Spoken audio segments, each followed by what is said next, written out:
partout en Europe, vont devoir payer la taxe carbone. Mais surtout, le clou du spectacle, c'est que les particuliers, vous, moi, tous les Européens, vont devoir, à partir de 2027, pour leur voiture, pour leur chauffage de leur appartement, de leur maison, acquitter la taxe carbone. La taxe carbone qui va être plafonnée à 45 € pour les particuliers dans un premier temps, 45 € la tonne. Pour vous donner un ordre d'idée, un Français émet 10 tonnes de CO2 par an. Donc 45 € la tonne. En réalité, c'est la même taxe qui avait déclenché les Gilets jaunes, le mouvement des Gilets jaunes.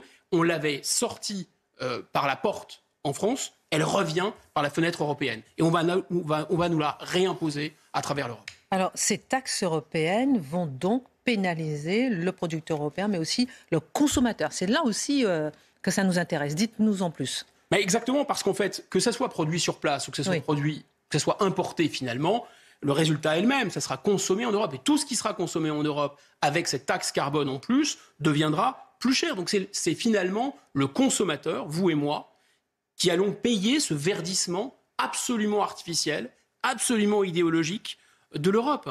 Une Europe plus verte, c'est forcément une Europe plus chère. Ce qu'a décidé Mme von der Leyen, elle est très très fière, le Parlement européen avec, c'est un appauvrissement de l'Europe. Voilà, c'est très simple. Le premier continent, vous avez dit tout à l'heure, climatiquement neutre.